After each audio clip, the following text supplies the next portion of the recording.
I'm getting ready to go in and do a meeting for my sales team. They're on the phone every day. They think I'm going in there to talk about sales. I'm going in there to talk about money, because if you don't have your money right, if you're not thinking about money correctly, guess what? You're never going to make a sale. You're never going to push through the objections and the barriers and the hang-ups and everything that goes on in sales. It's a disappointing job. It's a tough job. It's a crazy job. It's like being an actor, okay? Why would anybody be an actor after they go on 100 auditions? Nobody ever picks them. They're like, I'm done. The only reason you want to do that is because you want to be a superstar. Okay, guys, so this is what I want to do. I want to talk to you about money today, not sales. All right. If you don't get the money right, you're not going to make the sale, period, okay? $1 million. Peter Thiel, $2.8 billion Peter Thiel said, the single-digit millionaire, you know what that means? Guy with $1 million, or two, or three, or four, cannot even provide his family with proper defense, legal defense in America. Much less emergencies, divorces, major lawsuits, business lawsuits, issues happening, 2 kids going to college. So what he's saying is this, okay? It became a very, very controversial article because he's like, rich dude scratching fingers on the chalkboard, the slides, okay? Is saying, hey man, if you got $1 million, you're basically just a freaking deadbeat. And that your daddy didn't tell you that. Your daddy's like, oh man, $1 million, you and the money. So what I want to do is I'm going to show you today how to get through all this rejection and disappointment, discouragements, the hang-ups. You got to change the way you look at money. This is not money right here, okay? This is not money. This is just dumbness. This is you not making a decision. This is you being lazy saying, man, $1 million and I'd be set.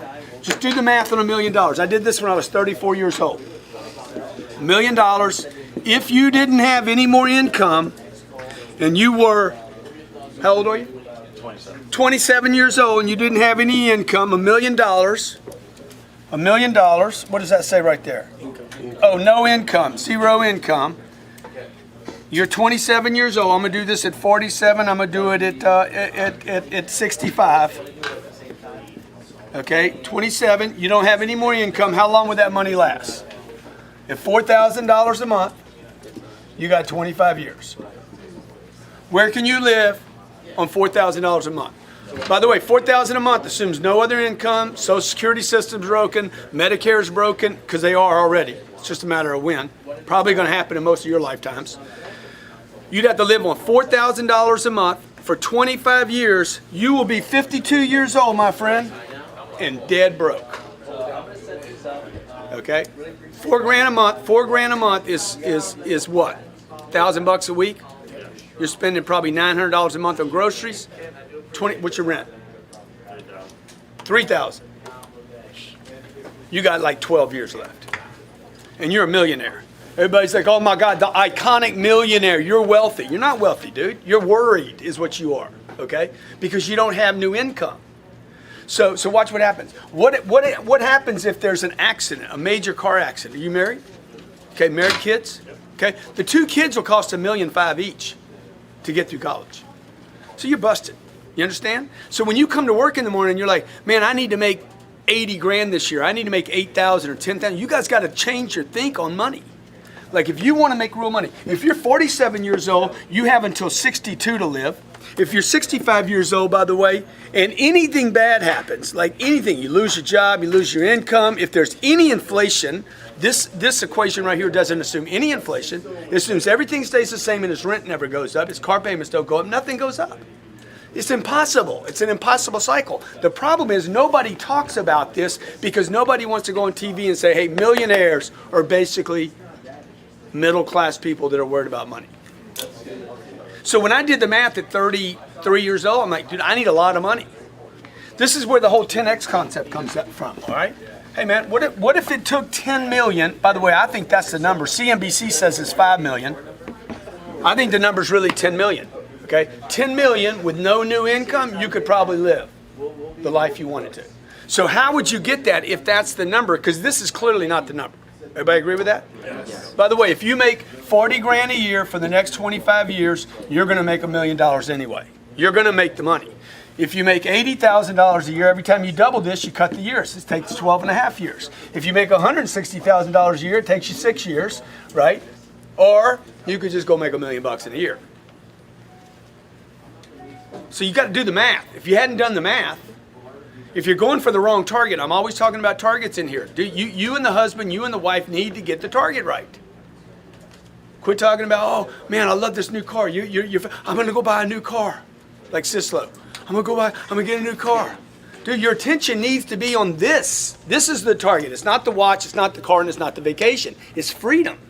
67% of wealthy people surveyed said they weren't going for wealth for cars and boats and trips. They were going for the freedom of worry, to not be concerned about money every day. I want to be concerned about my kids. I want to be concerned about, what we do when we have time together. I want to be concerned about how happy I am in my marriage. I don't want to be worried about pieces of paper that I don't have enough of, or where it's going, or what things cost.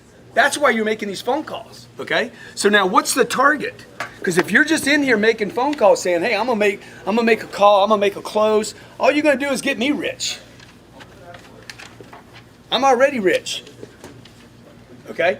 And I started with zero, just so you guys know. I didn't have anything. So when you're sitting there on the phone thinking, how am I going to get to there? You can, but you need to stay focused, okay? So number one thing you got to do is this. You got to change the target, and you need to look at the target daily. The target, you have the wrong target right now. If you're struggling, you have the wrong target. When you change the target, everything changes, right? So that when I'm talking to a guy, dude, you're contributing to my 10 million. Every person I've ever sold, I treated like an investor. This guy is going to invest in my future. He's going to pay for my college. He's going to buy my shoes. Every time I'm on the phone, somebody's paying for my shit. Right? So if I want to go on a trip, I want to go on a trip and I want to stay in a house that costs 25 grand a night. I didn't pay for that, man. Hey, what's up, Tony? Other people paid for that. That's other people's money. So you don't need to wait to be a bank to get other people's money, right? The money that I put in real estate, that is other people's money I'm putting in real estate. People, I had a guy yesterday say, man, how can you put 60 million in a deal? Dude, it ain't mine. It's like, what do you mean? You raising all? No, dude, I went and sold stuff. People gave me money and I put it in the real estate, which is part of this equation. Number one, the target. Number two, you need to get your income to a place. This is a fascinating concept right here. Okay, if you can do this, I guarantee you'll be rich.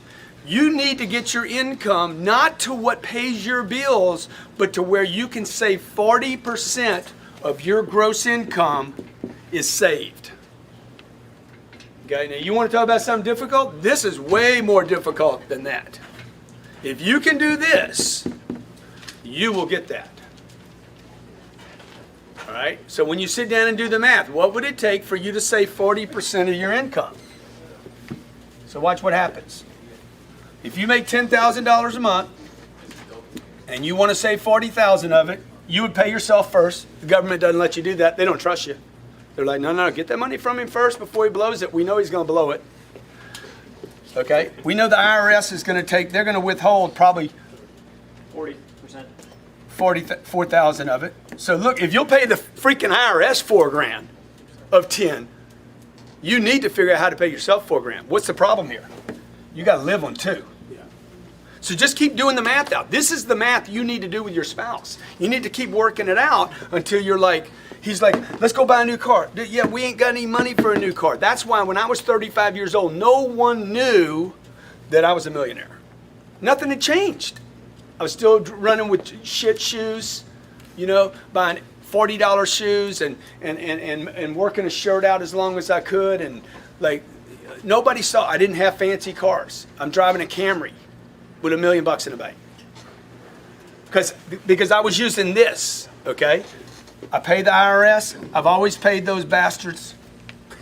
All right.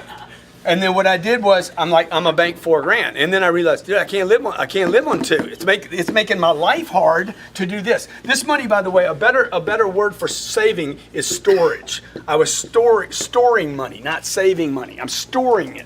I'm stockpiling, if you like that word better. You don't want to save money.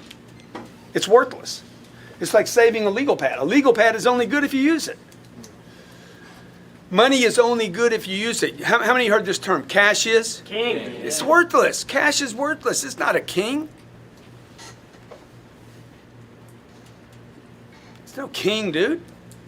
Like cash is not king. Cash is shit. It just sits there and dies.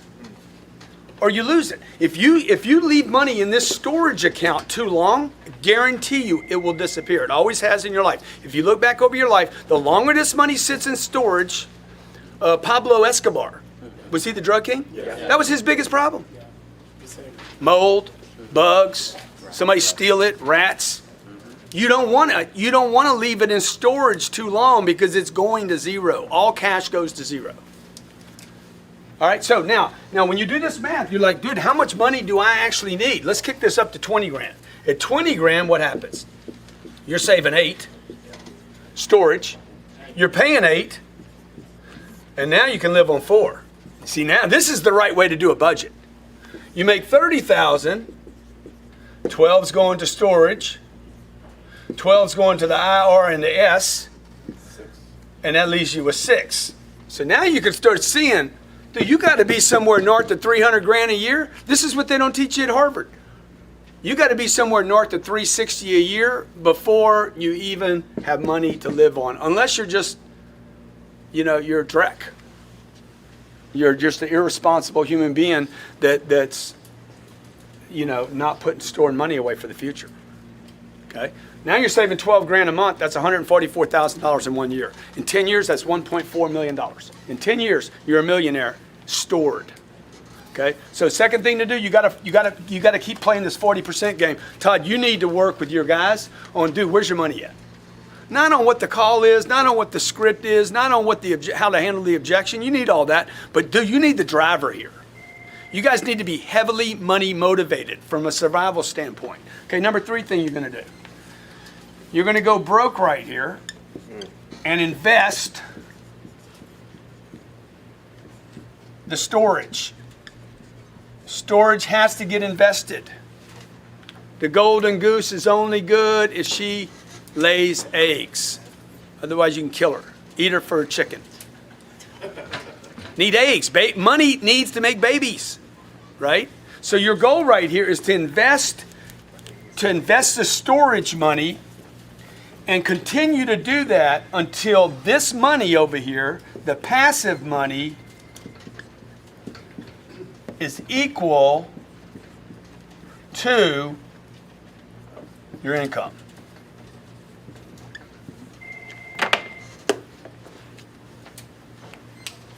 Tough game, man. Right? So what would I do? I'd go out, I'm gonna make 30 grand, I'm gonna store 12, I'm gonna pay the IRS, I'm gonna live on 6. In Miami, you're like, there's no money left over. But there's 6 grand in storage right now. 6 grand, keep pumping the 6, keep pumping it until you find a place where you're like, I'm gonna invest this money now. When you make this move right here, do not invest in anything that is a maybe. Okay? You don't want to put your money in anything that's... Bitcoin.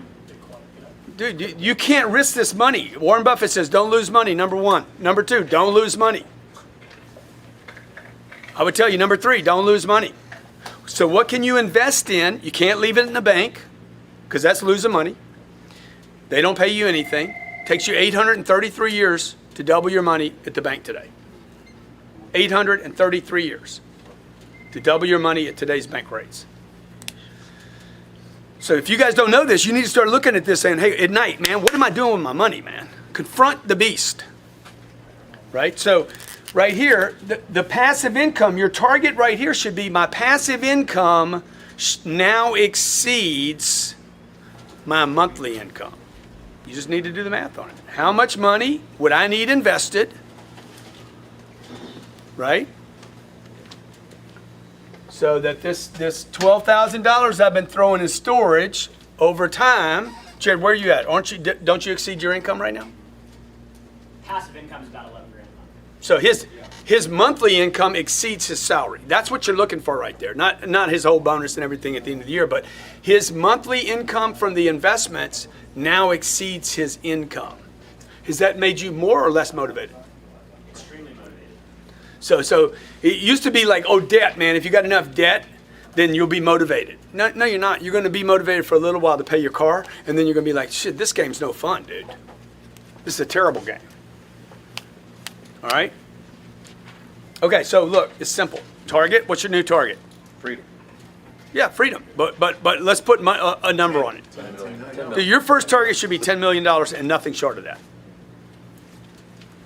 And everybody in the room can do it. Okay, I can show everybody in the room somebody on this planet that came from your situation that's banked $10 million. Probably worse. You don't need a degree. Oh yeah, I can show you for every case bad problem you got. I can show you somebody you'd trade problems. You'd be like, no, I'll keep mine. You keep yours. Second thing, you got to get your income to 40%. You got to get your income to where you can bank 40% of your income. This is the most difficult part of this in the beginning, because you're starving here until you confront the real problem. The real problem is income. Third thing is, this money, you need to stay broke with this money. You need to get this money in a sacred account somewhere where no one is going to jack with this money. I remember my mom called me once and she's like, I got this thing going on. I'm like, I can't help you. I had a bunch of money sitting aside. It's just like, it's just piling up. Can't help you. I'd violate my policy here. Okay? Let me go sell something, see if I can get you some money. Like no, anybody came to me for help, it was like, I'm not your guy. I'm not the bank. Can't help you, dude. I got my own shit going on here. I'm busted all the time. I'm broke all the time. This is what I got on me today. Okay? Like, I'm piling up everything right now to make another deal. Right? So that's what it means by being broke. It doesn't mean get money, blow it. It means get money, store it. Okay? Find a place that's going to go where you don't lose the money. Number 3, don't lose money. Cars, don't buy them. Lease them. Okay? Where you live, don't own it. Rent it. Don't own anything, dude. Just stack cash and wait till you can put it in something where it won't be lost. It just goes away for a while. And inflation over time, 5 years, 7 years, 10 years, one day you look up and like, okay, I didn't lose my golden egg. That thing is protected. I got a little drip every month from it. And you keep adding to that so the drip gets bigger and bigger and bigger and bigger. And then you can come to work on Monday and say, dude, I got money coming in here. I got money coming in here. But I'm broke all the time, so I got to keep replacing the game. You know, when do you get off the treadmill? Whenever you want to. Once you get to there. Okay, questions? When you talk about storing, is there a certain amount of storage that you should have before you move it? I mean, I didn't have anybody that was saying, hey, come, you can jump on my vehicle. So I was trying to store enough to if you know the story about the real estate deal, the first real estate deal I did was $78,000. It's because I had $5,000. My next deal would be 3 years later, and it was $350,000 purchase. So I was storing money the whole time until I found the right deal. In between, I was just shopping. Now, if I'd have had somebody that said, dude, just lay on my deal, I would have been pushing money there the whole time. I didn't need to own the whole first deal. I just needed to be in the right vehicle. Steve Ballmer, he was a partner with Bill Gates and Microsoft. Dude, the guy's one of the richest guys in the world. He didn't own the company. He was a partner in the company. So you need a vehicle. You need 2 vehicles. You need one that produces income so you can pay the bills over here and pay the IRS and eat. That's the one. You're just serving the basic needs from your job. The second one is the play. The second one is how you get the financial freedom. So what you're looking for while you're here is any little streams and rivers and canals that get bigger. Right? I'm looking for like if you look at where villages are on this planet, they're all where there's transportation routes. The bigger the transportation route, the bigger the stuff moving up and down the Nile. Oh, let's put a village here because there's food stopping here, gas stopping here, right? These are the valuable ports. Why? Because all the waterways meet there. So at this company, I could be on the call forever, making one call. It's one line, right? It's one little fiber optic line. Or you could start looking around and saying, dude, where's all the other flows here? Right? So you go tinker in this little stream, tinker in this little stream, tinker in this one. And you take on more responsibility and you're like, hey, I want a bigger vein here. where all the flows come together. But you're not going to do any of that until you get great at what you do. You got to get great at this first thing. Keep the target in mind. Okay. See if you can keep it. Maybe you can't. Maybe you just lose the motivation. You're like, I can't do this. And then you just get recycled into the universe of people that are worried every day. And that's the reality of the situation. That's what Peter Thiel was saying. A single-digit millionaire cannot even provide themselves with their own personal defense in America. Okay? Hulk Hogan, all that money Hulk Hogan made, he blew it all. He blew it all, probably buying hair pieces. Okay? He blew it all, ended up with a little money, thought he was the shit. Oh man, I got a little money, until he had that freaking lawsuit, and then he can't even defend himself. Peter Thiel funded that lawsuit for him. Right? So I had a lawsuit back in 2009. It cost me $200,000 a month to defend myself against a criminal lawsuit. A guy that sued me, trying to get money from me, holding me hostage. That's the game in the legal thing. It wasn't a car accident. It wasn't cancer. It wasn't my mom getting sick. It wasn't kids. I didn't have kids yet. You know? So all those things can happen too. They're probably going to happen to you. Grant, I got a question. Yeah. How do you balance the paying the debt, whether it be school loans, credit cards, everything else, along with the 40%? I'd negotiate them all. That's the last thing I would chase. I would not chase the pass. So if I made a bad deal, I'm not going to go chase that deal today. I'd call them up and say, put me on hold, dog. Okay, I would pay it if you want to cut it back to like 80%. Or we got to put it off. And I wouldn't mind if my debt was bad, my credit was bad. Wouldn't matter to me if it lowered my credit score. I ain't buying anything anyway. I don't need credit, dude. I ain't buying anything. I'm storing dough. Right? So I wouldn't worry about that. When you're talking about making so much money per month and saving storing the 40%, Yeah. should I lower the way I'm living right now until I can do that? Well, notice how I know I'm supposed to focus on the income. First thing I paid was who? Me. I paid me first. I paid the IRS second, just because I have to. And then I got leftovers. So Todd's gonna either live on the 6 or decide, fuck man, I gotta make more money, man. I can't treat the people I love like this. So what happens is Jared just gets more productive. Remember, Jared came here, he was making $2,500 a month. That was his draw for 3 months. Or did you have a draw back then? It was 2,500 bucks. Yeah.